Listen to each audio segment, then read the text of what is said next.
Jefferson Miola, eu estou com saudade do senhor, meu querido, porque você sumiu aqui, o pessoal reclamou horrores. Cadê o Jefferson Miola? Cadê o Miola? Não sei, não vi, não sei para onde foi. Você esteve, evidentemente, a trabalho nessas 2 semanas anteriores e gostaria de te perguntar, tá tudo bem contigo? Tudo bem. Passando apenas uma pneumonia por conta dessas andanças. Sério?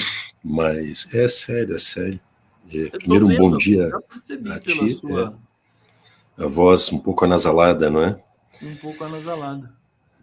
Mas são essa exposição aos extremos climáticos, né? Avião, tal, essas coisas, né? Isso. Não, eu tive no Chile, não exatamente a trabalho, tanto o Chile quanto a Brasília, nesses últimos 15 dias, e acompanhando no Chile a rememoração dos 50 anos do golpe, né, do Você tem muitos Salvador amigos Allende. no Chile, né? Muitos tenho amigos. Felizmente, tenho muitos amigos. E nós temos numa certa etapa da vida que nosso único ativo, né, são as amizades, né, os carinhos, os afetos. Então, é um momento de acumulação incremental e preservação dessas amizades, né, constituídas. Mas bem bacana a situação, né, essas vivências. Claro que uma certa preocupação com os processos e as realidades no Chile, em particular. O que você achou do Chile? Fala um pouquinho para gente. Não, em 3, 4 palavras, né? Muito importante, um ato de rememoração de 50 anos do golpe, né? Ainda que não tenha sido, né, uma programação unitária, governo e um conjunto de organizações e representações da sociedade, dos partidos, né, do campo democrático, mas tiveram muitas atividades que rememoraram, né, muito comovente, muito sensível. Quem anda pelo sítio de memória é como se estivesse pisando no inferno de Dante, né, ver o nível que chega a monstruosidade, a crueldade das ditaduras, né. Por outro lado, Gustavo, me preocupa muito assim, uma aceleração da conjuntura política do país, né, que sai daquela ebulição com uma perspectiva, né, de uma espécie de um renascimento, de uma superação, né, tanto do projeto neoliberal, onde ali se gestou o berço do neoliberalismo, que seria a tumba do neoliberalismo com a vitória do Boric, isso não se materializa, né, e uma reversão de expectativas sociais importante, em uma situação em aberto em relação ao projeto de constituinte que está sendo votado, né, no país agora em dezembro, né, que pode gerar um impasse. Fragilizado lá? E o governo, é isso que eu ia comentar, o governo extremamente fragilizado, muito debilitado, que perdeu, né, muita credibilidade, e é um governo que já está desnaturado em relação ao seu desenho original. É uma espécie de um governo da concertação, que foi aquele campo que governou o país, sobretudo no pós-ditadura do Pinochet, mas talvez seja o pior governo da concertação, paradoxalmente, é bem preocupante a realidade, né? E um movimento que não se via no Chile, que é um movimento de revisionismo histórico, né, a ponto de atribuir ao Salvador Allende, né, a responsabilidade, né, pelo golpe de Estado perpetrado, né, em 11 de setembro de 73. Esse é um dado novo da realidade chilena e que ele surge num contexto em que há, assim como a gente está vendo em várias partes do mundo, né, uma força, um movimento de extrema-direita muito forte, né, muito presente na sociedade chilena. Eu diria que esses são os paradoxos, né, dos tempos presentes que vivemos, né, muito preocupante a situação. Miola, querido, que bom ouvir você, que alívio ouvir você. O pessoal está falando assim, o Code precisa ouvir pessoas mais tranquilas, como o Miola. Para ele, eu estou meio agitado ultimamente, de fato. Ah, sim. Você vê o que você causa em mim. Você não veio aqui, eu fiquei agitado e chutei o balde aí numas lives que eu fiz aí, viu? Ah, foi? Sim, sim. Sério? Agora, o Miola fica indignado também, viu, gente? Deixa só eu trazer a pauta militar aqui. Agora, eu não posso deixar, porque o Miola é um profundo conhecedor de América Latina, América do Sul, da questão política. Eu li ontem que o Lula ligou para o Luiz Arce, eles tiveram uma ligação telefônica, que é o presidente da Bolívia, e eu estou sabendo que o Evo Morales vai se candidatar a presidente da Bolívia. Como é que está a situação na Bolívia, meu querido Miola? Porque houve ali um racha entre os dois, o ex-presidente Evo e o atual presidente Arce, né? Uma situação difícil, né? Bem difícil. Infelizmente, é uma situação que se observa pela primeira vez nos 20 anos, né, desde o ascenso 20 anos não chega tanto, mas pelo menos os últimos 15 anos, né, em que houve uma enorme unidade do campo democrático popular, né, e social da Bolívia, e há essa fragmentação, né, uma ruptura entre o ex-presidente Evo Morales e o Luiz Arce, e os seus espaços políticos respectivos. E isto é tremendamente prejudicial e preocupante, né, porque também lá na Bolívia, nós temos uma realidade do conflito social e das resistências, né, em realidades muito intensas, como a gente tem observado de maneira geral aqui na nossa região. Então, acho que não são bons sinais esses.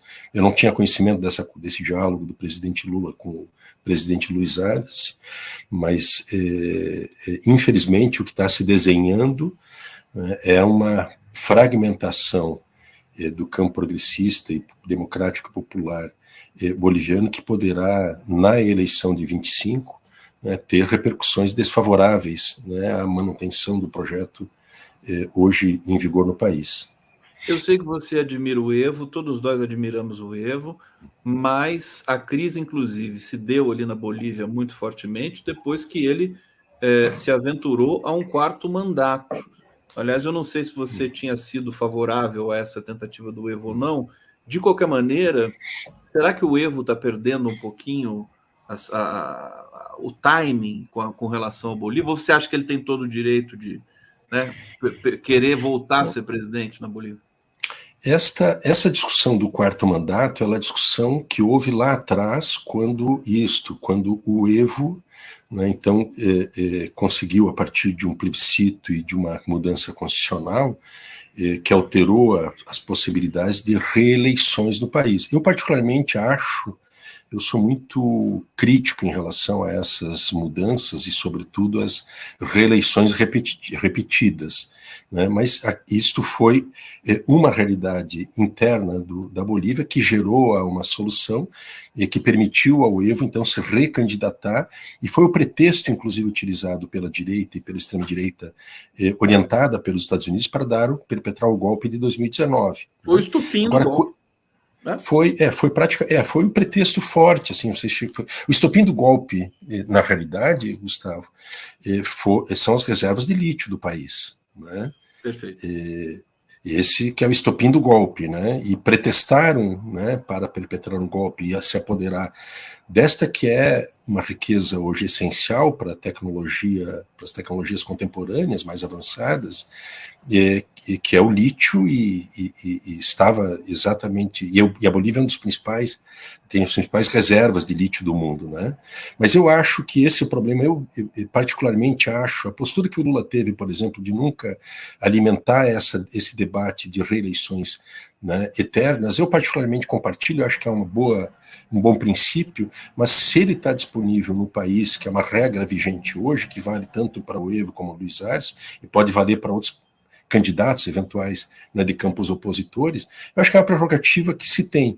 Eu particularmente acho, não tenho elementos para opinar sobre isso, né, que é muito de uma sensibilidade sobre a conjuntura política concreta, em que se deve avaliar a pertinência ou não de se dividir um campo, né, que pertence a um projeto e a um programa, uma visão de país que vinha governando o país. Esse, para mim, é o tema central, né, mais além das prerrogativas que cada cidadã e cada cidadão tenha, eventualmente, de postular a sua disputa de uma eleição, mas é a oportunidade de fazer isto, né, e com tamanha antecedência também, que eu acho que isso precipita um clima de disputa e de instabilidade que não é benéfico para o governo boliviano e para o conjunto das forças sociais que constituem aquele governo. Querido Jefferson Miola, só rapidinho, você gosta do Luiz Arce? Você acha ele um quadro importante? Eu acho que são, os quadros forjados com seus contextos históricos, não é? Ele foi o candidato definido pelo MAS, né? Representa a melhor possibilidade que se teve aquela ocasião. Do ponto de vista de capacidade política e tal, eu acho que o Evo, né, tem atributos, digamos, né, melhores. Mas não é esse o caso que eu acho que informa, né, uma escolha de um ou de outro, mas sim o que eles podem representar do ponto de vista, né, da ampliação, né, da hegemonia e da expansão, né, do governo e do processo boliviano com seus princípios, que é um projeto extremamente bonito, muito bacana, a ideia de um Estado plurinacional, né, muitas medidas que eles adotaram, né, um estado de bem-estar social, o bem viver, tem várias dinâmicas sociais que eu acho que elas são superiores aos indivíduos, e é em nome das escolhas que se faz a cada conjuntura para garantir a preservação dessas dinâmicas, é que tem que ser definido quem será, né, candidato a cada um dos pleitos, mas não com tamanha antecedência, eu acho. Quando existe a eleição processos, na Bolívia é o quê? 2024? Em 25. Nossa, 25. Mas como eu estava falando aqui com o Miguel Paiva, né? Eu estava dizendo assim, será que existe algum país no mundo cuja elite é tão deletéria, assassina, vingativa, ignorante como a brasileira? Talvez a Bolívia seja um país assim, né, o Miola? Que a elite lá também não é fácil, né? Não, eu acho que são oligarquias, né?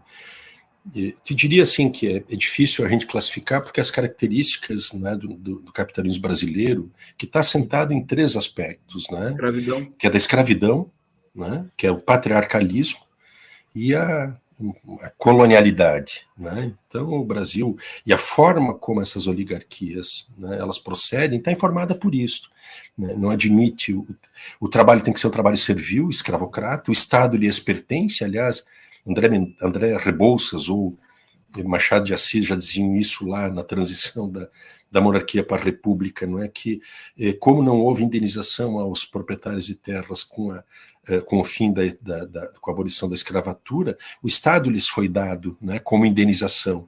Então essas oligarquias tomam para si o Estado, e qualquer tentativa redistributiva que se faça, e aí a gente observa até mesmo o período constitucional do Getúlio Vargas, de 50 a 54, o Jango, né, e a Dilma, esses movimentos, né, redistributivos, quando eles surgem, essas oligarquias, elas se insurgem contra, porque o Estado é deles, afinal. E eles caracterizam a distribuição de renda que é socialmente produzida por esses que são os escravizados, né, e classifica isso como sendo atos expropriatórios, né, dos seus direitos sagrados à propriedade, né, e à riqueza. Então, eu acho que as características da nossa, né, dessa lumpenburguesia, vamos chamar assim, essa oligarquia dominante, que ela é incompatível com o ideal de modernidade, de justiça e de igualdade. Ela se opõe atavicamente a isto, né, ela se insurge, né, quando há esforços nesse sentido. E a situação na Bolívia não era muito diferente, com uma característica, porém, que é importante anotar, que a Bolívia não teve, né, uma escravidão em escala industrial, teve uma pequena escravidão, mas o processo de dominação cultural, né, e racial que se deu na Bolívia a partir dos colonizadores espanhóis, se deu em cima dos povos originários, né? Então lá a forma, né, que a civilização, a colonização branca assumiu, ela foi diretamente sobre os povos originários. Aqui no Brasil ela teve uma dupla mão, que é, por um lado, dizimar os povos originários e, por outro lado, importar, né, para dentro do país, de maneira forçada, os escravos negros, para aqui, né, desenvolver um capitalismo de outro tipo. Miola, se deixar, ele dá uma aula para gente aqui, magna, né? Eu fiquei te vendo falar agora. Você dá aula, deu aula na faculdade? Ou você não foi por sim, isso? Sim. Você é professor? Não, eu fui, trabalhei um período como professor assistente na universidade e alguns centros de pesquisa que eu atuei, mas sempre vinculado à atividade de enfim, didático-acadêmica, digamos assim. Você é formado em Direito, é isso? Eu a minha formação, graduação básica em odontologia, sou sanitarista, minha pós-graduação em saúde coletiva, né?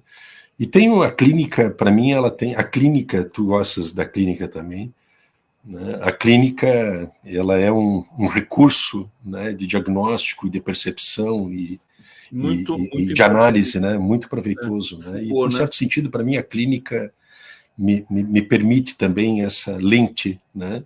Por isso que você tem esse olho clínico. Ô Miola, você é um sanitarista.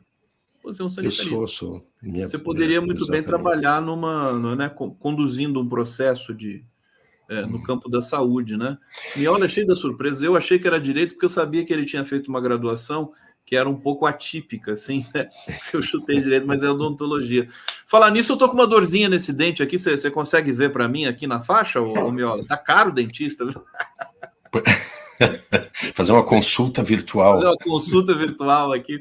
Ô, Miola, querido, olha que mensagem assim, forte do Renato lavando louça aqui. As esquerdas brasileiras precisam esquecer suas origens filosóficas europeias de cor branca. Olha que porrada isso aqui. Interessante, hein, Miola? Um comentário sobre isso.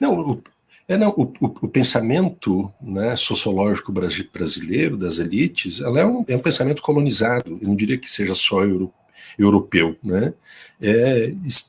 Europeu, estadunidense europeu, né? E é isso mesmo, nós temos que nos descolonizar, né, e nos livrar, né, desta visão de mundo, né, eurocentrada. Missão premente do Brasil, temos de renovar o conceito em vários sentidos, o conceito do que é ser brasileiro, do que é, enfim, cidadania e tudo mais. E também filosofia e ideologia no campo da esquerda. Terezinha Braga de Moraes, e daí se agronegócio que elegeu inelegível e patrocinou o 8 de janeiro para dar o golpe na democracia? Indenizar com preços justos grileiros que expulsaram os índios de suas terras com a ajuda dos governos também, mensagem maravilhosa. Terezinha Braga de Moraes, a gente agradece empenhadamente. E a minha pergunta para o Miola agora é justamente sobre isso. Miola, está sendo aberta uma guerra entre Congresso e STF. Não podemos subestimar, né? Com a minha pouca experiência nessas guerras de discurso que aparecem aí em Brasília, nos poderes brasileiros, essa provocação do Congresso com relação ao marco temporal, acho que é muito forte. Acho que o STF tem agora um desafio a mais, que é ter na sua presidência um ministro que tem características muito específicas e perigosas, e eu queria a sua análise sobre isso. De maneira geral, tá, Gustavo, tá me preocupando muito, né, esse cenário de instabilidade, de crise permanente. Isto não é bom, né? Tensões, né, permanentes, um processo, né, de crise, né, e um afrontamento, né, entre o legislativo e o STF, especialmente, não é o conjunto judiciário, mas que isso tem, né, como alvo central o próprio governo. Então, este processo, ele não é um processo tranquilizador. Ele me preocupa muito, né, essa situação de permanente tensão que nós estamos vivendo, né? Ela tem um efeito desestabilizador, né, e de paralisia do próprio governo para avançar no que precisa avançar.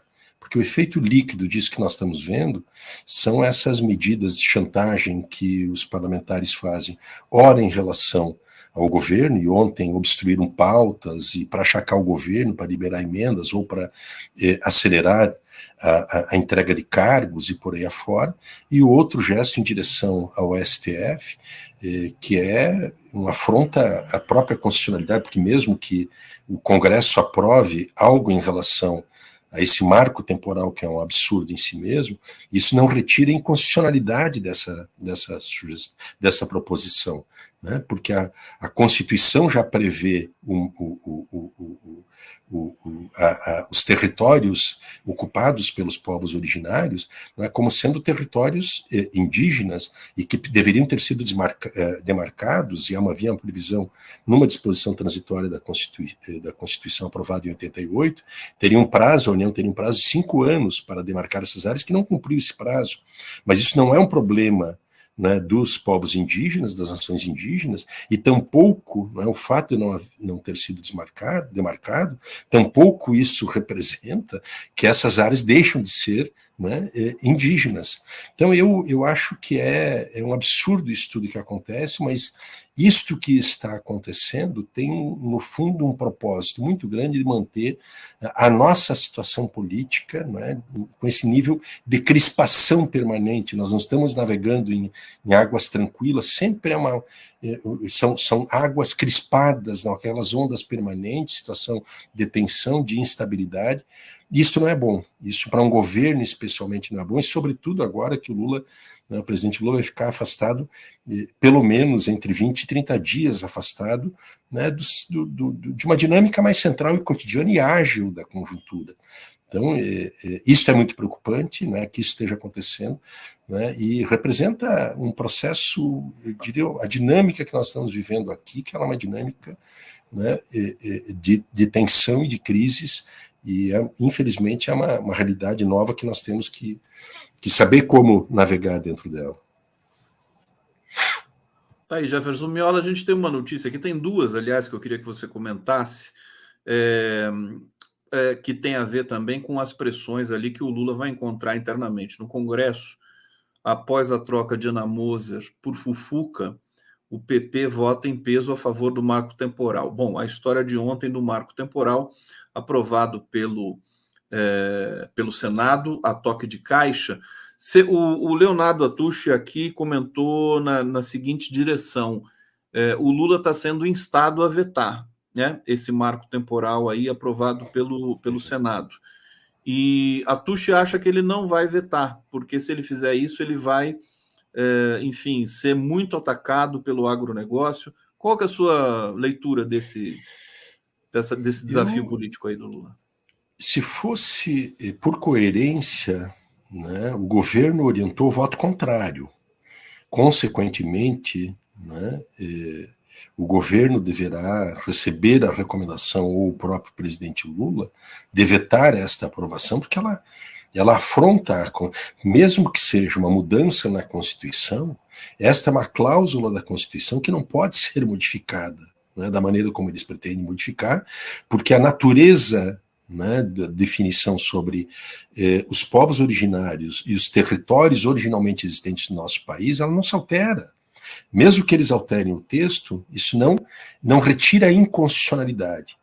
E é evidente que se o presidente Lula fizer isso, ele vai contrariar essas maiorias que se unificaram em torno desse projeto, sobretudo, né, envolvendo o setor agro-troglodita, porque por trás desta ideia de mudar o marco, de estabelecer um marco temporal, que é um absurdo em si, mas por trás disso é importante a gente dizer, Gustavo, que existe uma economia do crime, não é um capitalismo criminoso, não é um capitalismo transgressor, é garimpo, não é ocupação ilegal de áreas indígenas, é a exploração dos subsolos, né, é a dizimação dos povos indígenas, com fins, né, de negócios ilícitos, espúrios, etc., que vão aprofundar uma condição, né, de párias econômicos internacionais. Então, por trás disso, há interesses econômicos enormes, não é uma regularização de área, né, de terras unicamente.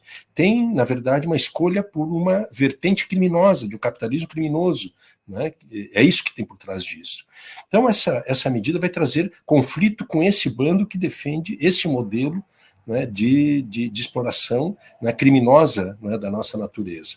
Agora, o Supremo, mesmo que o governo Lula vete e, eventualmente, o Congresso derrube o veto, tem um outro conflito à vista, que é o conflito com o próprio Supremo, porque o Supremo já declarou o seu entendimento da inconstitucionalidade do marco temporal. Então veja que o conflito vai se estabelecer, e por isso que eu acho que nós estamos vendo um tempo de muita instabilidade, este padrão de conflito e de tensão permanente, né, ele não é razoável. Eu acho que a gente tem que ligar um pouco mais nossas sentinelas, nossas antenas, porque não é um padrão desejável, né, de se viver numa sociedade com esse nível de enfrentamento e de afronta permanente, né, às instituições, né, de levar sempre ao limite esses assuntos. Eu acho, esse é o tema que me preocupa. Entende? A decisão do STF, a decisão do Congresso ontem, perdão, afrontando o STF, ele é um sintoma de um uma conjuntura política muito crispada, eu estou preocupado com isso, muito tensa, muito crítica, né, de uma situação de crise permanente. Isso é o que me preocupa. O STF, essa decisão faz parte desse pano de fundo geral da crise mantida, né, a quente no nosso país. Deixa eu só trazer uma posição crítica a essa, digamos, visão de que o Congresso está passando dos limites, só para você ponderar com a gente, Miola, que é o seguinte, alguns congressistas entendem que o STF está ultrapassando as suas funções, por exemplo, em legislar sobre aborto, sobre o marco temporal. E aí eles, inclusive, estão com uma medida para ser também votada na sequência, de que o Supremo, que o Congresso possa ser revisor do Supremo em algumas questões. Você acha que faz sentido isso? Quer dizer, esses temas deveriam passar pelo Congresso antes? Uma vez eu perguntei isso para a fantástica Débora Duprat, que foi Procuradora-Geral da República. Ela disse que, bom, se o Congresso debatesse isso efetivamente, ótimo, mas como o Congresso não faz isso, o STF tem de fazer. O que você acha? Gustavo, é fora de dúvidas, né, de que nós temos várias anomalias no nosso país, nesse período recente, em que nós vivemos um verdadeiro estado de exceção. Estado de exceção, ele não se encerrou, não é, com o final do governo Bolsonaro. Ele só ganhou novas formas. Tem uma hipertrofia do papel que desempenha, por exemplo, o STF. Então, eu entendo que nós vivemos uma situação de anomalia, né, em que há uma politização do judiciário, uma judicialização da política, uma militarização da sociedade, né, e uma politização das tropas, as cúpulas partidarizadas. Nós estamos vivendo uma situação anômala, que se fosse pensar em termos, digamos, cartesianos, nós imaginaríamos que o ideal seria um processo constituinte para reorganizar o nosso país. Mas longe de mim pensar numa conjuntura como essas e numa correlação de forças tal como esta existente hoje, pensar num processo constituinte, porque ele praticamente sacramentaria, né, esses abusos. Agora, um outro aspecto dentro disso também é que há uma ausência, né, o judiciário vem atuando em algumas áreas que tu citas, que é diferente da interferência do judiciário na política, mas algumas dessas áreas que tu mencionas aqui, como, por exemplo, a união homoafetiva, a situação do aborto e outros, a descriminalização, né, não das drogas em geral, mas especialmente da maconha, isso tudo é porque há uma ausência de deliberação de parte do legislativo, sim, há uma ausência de deliberação de parte do legislativo. Mas, mais além disto, o judiciário não está agindo por motu próprio, ele está agindo porque ele foi provocado a partir de realidades concretas. Todas as decisões que o judiciário está tomando em relação a esses temas, o tema do cannabis para uso medicinal e que acabou sendo expandido, inclusive para uso recreativo, o tema do direito da mulher a gerir seu próprio corpo, né, e lançar mão de um recurso diante de uma maternidade indesejada, de uma gestação indesejável, né, isso tudo foi provocado. O judiciário, o STF foi provocado a fazer isso, está se pronunciando em relação a isso, está fixando parâmetros que o legislativo não fixa. Então, sob esse ponto de vista, eu acho que não se aplica essa regra de que o judiciário está substituindo, né, por motu próprio. Ele está, na verdade, reagindo a provocações feitas por cidadãs e cidadãos que recorrem dentro de processos judiciais e chega a um nível em que o judiciário, se pronunciando através da sua Suprema Corte, ele estabelece uma jurisprudência sobre essas matérias e que passam a ter, né, valor de regra. Né, o hábito, né, é transformado em regra por uma decisão, né, da Suprema Corte brasileira. Então, sob esse ponto de vista, né, eu acho que é diferente, né, o papel que o judiciário cumpre em relação, né, diferente de outras formas de uma intervenção na política, como aconteceu na época da Lava Jato, né, do processo eleitoral de 18 e agora nesse último período. Melhor explicação sobre esse tema que eu já vi. Tem uma pergunta da Eliette Eli aqui, eu já vou colocar no ar para não esquecer e nem pular. Ela está dizendo: Miola, meu lindo. Que delicado. Fala do Múcio, porque ele continua. Antes de falar do Múcio, no entanto, Nós temos pouco tempo aqui, temos 5 minutos no máximo. Eu quero mostrar essa imagem aqui de Porto Alegre, impressionante, né? Isso aqui, se não me engano, é o Rio Guaíba, né? Explica para a gente, o Miola, o que está acontecendo em Porto Alegre? Acho que foram 9 ciclones só neste ano no Rio Grande do Sul. Você está aí, né? E eu queria que você falasse um pouco desse drama aí da população gaúcha. Sabe, Gustavo, contrário senso ao que todo mundo imagina, o Guaíba não é um rio, ele é um lago. É um lago, desculpa. É isso. É um lago, né? Um grande lago, um imenso lago, né? Isso é um outro tema, mas ele tem vários afluentes, e esses afluentes são cerca de 7 rios muito importantes, que à medida que as chuvas, né, crescem, então há um deslocamento das águas que atinge também o Guaíba, ademais da chuva que teve aqui na cidade de Porto Alegre. É uma situação dramática que se vive não só na cidade aqui de Porto Alegre, mas especialmente no interior. Inclusive o governo federal, juntamente com o governo do estado e as municipalidades, tem tido uma forte atuação no sentido de socorrer e atender, né, as vítimas, que são milhares de vítimas, tem mais de 50 pessoas que estão mortas e desaparecidas, e esse é o pior acontecimento, a pior catástrofe climático-ambiental que acontece, né, desde pelo menos 1941, na cidade de Porto Alegre, e no estado, em toda a história, foi a pior catástrofe climático-ambiental. Eu acho que nós tem especialistas, né, em questões ambientais e ecológicas que entendem que essa região do Rio Grande do Sul, não só o estado, mas essa região sul do país, ela é o epicentro, né, de uma catástrofe climático-ambiental. E nós estamos vivendo um novo normal. Não é algo, né, que a gente possa considerar que é apenas um fenômeno episódico, segundo essas análises. Há, inclusive, determinados segmentos aqui do campo do direito ambiental, por exemplo, que têm defendido em ações judiciais que tramitam em relação, sobretudo, a grandes poluentes que existem no estado de produção de energia termoelétrica. Então, esses segmentos do direito ambiental estão defendendo que seja estabelecido, né, seja decretado um processo de calamidade, de emergência climática permanente. Né? Mudou a realidade. E a resposta a isso, ela não é naquele padrão anterior, de socorrer comunidades atingidas. Aqui nós temos cidades inteiras que foram devastadas. É de se pensar, por exemplo, uma espécie de mini planos Marshalls de reconstrução, porque as cidades estão localizadas nas margens de determinados rios. Se essa é uma tendência permanente, realocar as pessoas e reconstruir as cidades que foram totalmente dizimadas nos mesmos lugares será para praticamente uma antessala para esperar que novas catástrofes ocorram e essas realidades sejam revividas novamente num futuro não muito distante. Então, mudou o patamar, mudou o padrão. Nós não estamos aqui em situações de emergência climática normal, muda isso tudo, e aqueles que imaginavam, não é, que o fim da capacidade da natureza se regenerar estava longe de acontecer, só olhar o que está acontecendo aqui e o que aconteceu na Líbia, que, guardadas as proporções, o que aconteceu na Líbia,